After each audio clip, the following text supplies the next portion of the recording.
খুবই কষ্টকর। খেটে খাওয়া মানুষ, শুধু খেটে খাওয়া মানুষ না, মধ্যবিত্তের জন্য খুবই কষ্টকর। কাঁচামরিচের দাম কোনোভাবেই আপনার 60 টাকার উপরে হওয়া উচিত না। এই জায়গাটাতে আসলে ডেভেলপ করা যায় যে ধুম করে প্রাইস হাইক হয়ে যাচ্ছে, এগুলো না হয়।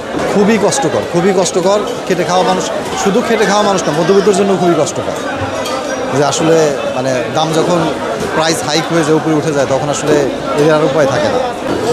50 টাকার মধ্যে বা 50 টাকার নিচে হলে সবচেয়ে ভালো। 50 টাকা হলে হয়তো উভয় পক্ষেরই ভালো থাকে। ওদের স্বপ্ন পূরণে পাশে থাকতে পেরে আমরা গর্বিত। যে যারা ব্যবসা করে তাদেরও একটা বিষয় থাকে, আর যারা ক্রয় করে ক্রেতা তাদেরও একটা ব্যাপার থাকে। কাঁচামরিচের দাম কোনোভাবেই আপনার 60 টাকার উপরে হওয়া উচিত না, ঠিক আছে। সেটা কিভাবে হয় আমি জানি না, তবে যে কোনো সরকার ব্যবস্থা বা ব্যবস্থাপনা থাকা উচিত যে এটা দেখা যায় 1 বছর বা 2 বছর পর পরই এটা 400 টাকা, 200, 300 বিভিন্ন রকম হাই রেটে ওঠে। তবে এইখানে আমার মনে হয় যে সরকারের একটা ওই রকম মনিটর থাকা উচিত, কী করলে ঠিক আছে এই জায়গাটাতে আসলে ডেভেলপ করা যায় যে ধুম করে প্রাইস হাইক হয়ে যাচ্ছে, এগুলো না হয়।